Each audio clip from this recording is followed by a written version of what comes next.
Pengertian dan peran Mahkamah Konstitusi. Di Indonesia, Mahkamah Konstitusi merupakan pilar demokrasi. Fungsinya tidak hanya penting, tapi juga fundamental dalam menjaga konstitusi negara.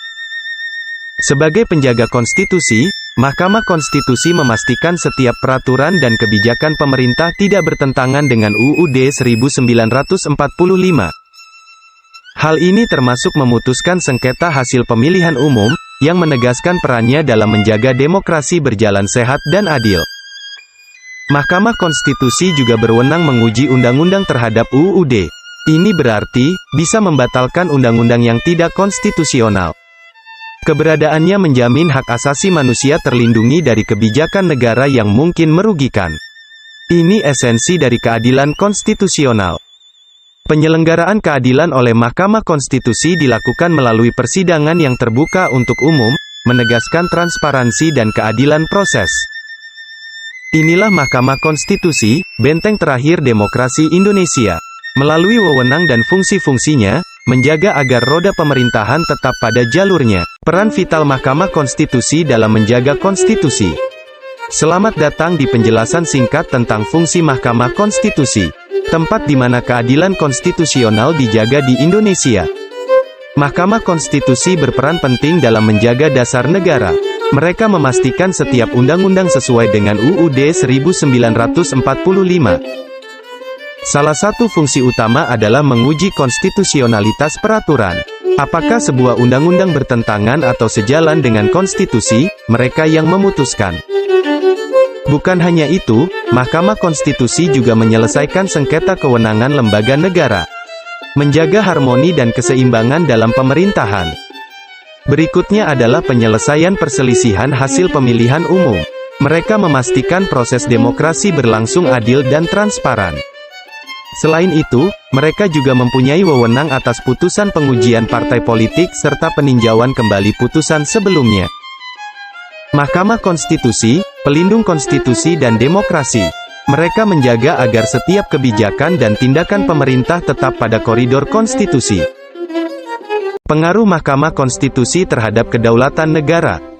Di tengah gemuruh demokrasi, Mahkamah Konstitusi berdiri sebagai penjaga utama.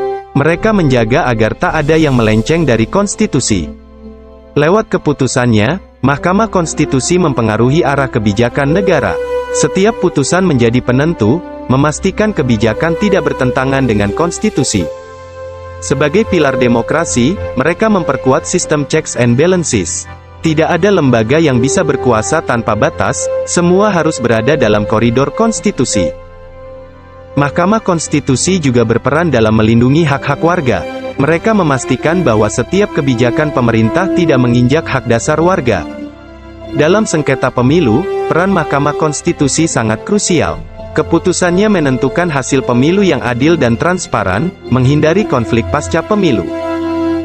Bahkan, keberadaan Mahkamah Konstitusi membantu mendorong transparansi dan akuntabilitas pemerintahan. Setiap keputusan harus dibuat berdasarkan fakta dan hukum yang jelas. Dengan demikian, Mahkamah Konstitusi menjadi kunci dalam menjaga keseimbangan dan keadilan di negara. Mereka adalah pilar utama dalam mempertahankan konstitusi dan demokrasi. Menapaki jalan menjadi anggota Mahkamah Konstitusi. Menjadi anggota Mahkamah Konstitusi adalah impian bagi banyak ahli hukum di Indonesia. Ini adalah jalan untuk memberikan keadilan. Pertama-tama, pendidikan hukum yang solid adalah dasar.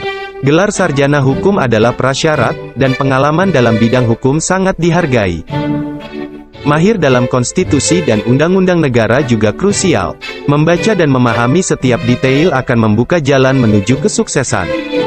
Pengalaman profesional di bidang hukum tidak bisa diabaikan. Menjadi hakim atau pengacara berpengalaman memberikan keunggulan dalam seleksi. Kegiatan sosial dan kemampuan berkomunikasi yang baik juga penting. Ini menunjukkan kemampuan untuk berhubungan dengan masyarakat dan memahami masalah mereka. Selanjutnya, proses seleksi melibatkan penilaian oleh Dewan Perwakilan Rakyat. Persiapkan diri untuk wawancara dan presentasi yang mengesankan. Terakhir, integritas dan komitmen pada keadilan adalah kunci.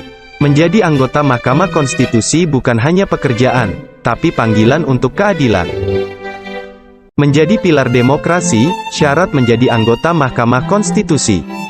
Hai, Indonesia, tahukah kamu apa saja syarat untuk menjadi anggota Mahkamah Konstitusi? Mari kita ulas bersama.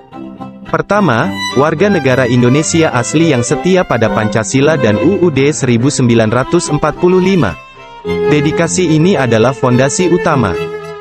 Kedua, memiliki integritas, moral, dan etika yang tinggi sangat penting. Ini menjamin keadilan dan kejujuran dalam setiap keputusan. Ketiga, anggota harus berpendidikan minimal sarjana hukum. Ini untuk memastikan pemahaman mendalam tentang undang-undang yang berlaku. Keempat, pengalaman di bidang hukum tidak boleh kurang dari 15 tahun. Pengalaman ini membantu dalam mengambil keputusan yang tepat. Kelima, tidak pernah terlibat dalam tindak pidana yang merugikan negara. Rekam jejak bersih adalah syarat mutlak. Terakhir, sehat jasmani dan rohani. Kesehatan ini memastikan anggota dapat menjalankan tugasnya dengan optimal. Itulah syarat menjadi anggota Mahkamah Konstitusi. Mereka adalah pilar penegakan hukum di negara kita tercinta, Indonesia. Pemirsa, Mahkamah Konstitusi lagi-lagi memanen kontroversi. Kali ini MK ditengarai akan memutuskan untuk mengubah sistem pemilu dari proporsional terbuka menjadi tertutup. Sementara di parlemen, 8 fraksi menolak tegas sistem pemilu tertutup, hanya PDIP yang mendukung sistem tertutup.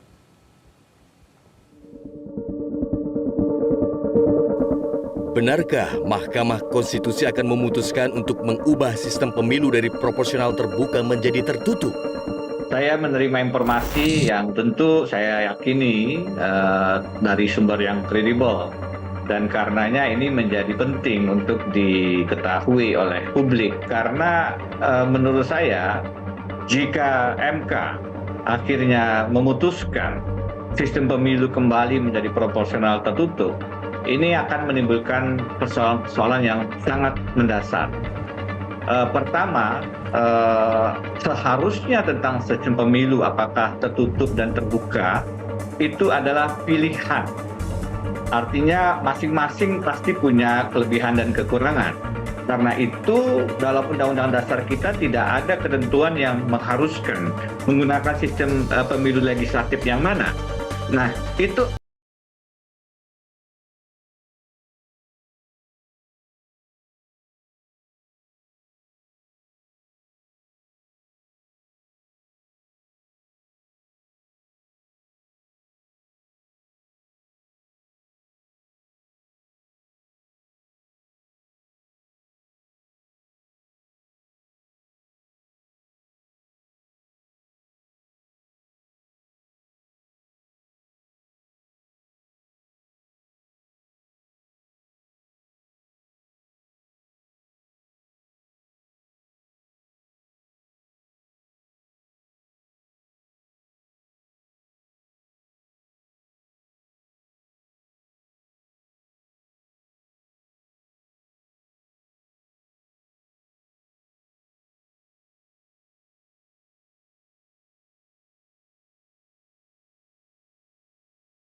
kecauan. Chaos politik, itulah yang dicuitkan Presiden ke-6 Susilo Bambang Yudhoyono merespon dugaan Denny Indrayana. Menko Polhukam Mahfud MD pun menginstruksikan untuk menelusuri dugaan pembocoran informasi tersebut. Kalau betul itu bocor itu salah. Yang salah satu yang membocorkannya di dalam, saya tadi sudah kayak supaya diusut siapa di dalam yang suka bicara itu. Kalau memang sudah diputuskan, kalau memang bocor itu kan bisa saja tidak bocor. Juga Denny juga supaya menjelaskan bahwa itu benar. Dan itu nanti tentu akan terlihat dalam perjalanan waktu. Siapa yang benar, siapa yang salah. Tapi tidak boleh sebuah putusan belum diketok, sebelum putusan belum diketok itu tidak boleh bocor ke orang. Kalau sudah diketok itu harus disebarkan agar tidak ada yang mengubah. Kan itu kalau di MK itu. Nah itu aja.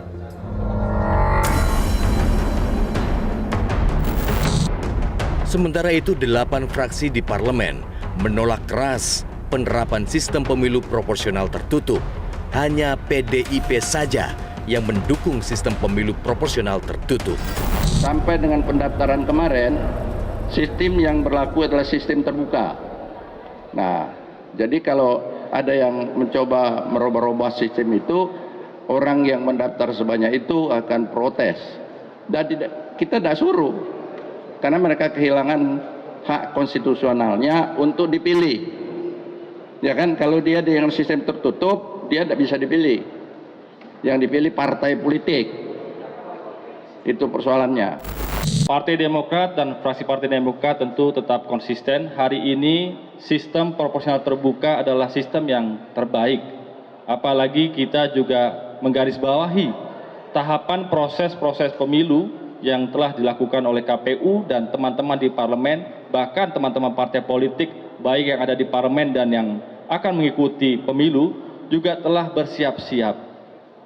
Bisa dibayangkan, harapan mereka adalah harapan mengikuti proses demokrasi dengan sistem pemilihan proporsional terbuka. Dan dengan waktu yang tidak begitu lama lagi, di bulan Februari, kita semuanya akan berbondong-bondong untuk datang ke bilik untuk memilih calon-calon dari anggota legislatifnya yang kira-kira cocok dan dapat terus memperjuangkan aspirasi masyarakat. Saya pikir komitmen kita sama, tidak hanya fraksi Partai Demokrat, seluruh fraksi di parlemen hari ini mengingatkan kepada hakim-hakim MK yang mulia dan terhormat agar mereka dapat memutuskan yang terbaik untuk bangsanya. Satu saja yang ingin kami sampaikan bahwa Presiden, kami minta beliau sendiri sampaikan bahwa beliau harus ikut cawe-cawe untuk menjaga kelanjutan pembangunan dan stabilitas negara dalam rangka pemilihan umum kita 2024. Maka saya minta supaya bukan cuma MK yang kami minta, tapi kami minta juga Presiden juga harus bisa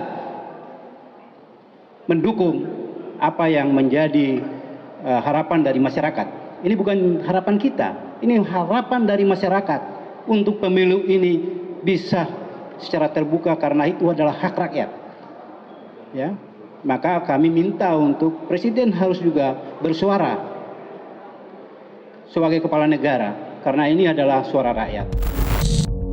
Mahkamah Konstitusi diwanti-wanti untuk berhati-hati dalam memutuskan uji materi sistem pemilu yang sudah dibuat dan disetujui oleh DPR dan pemerintah.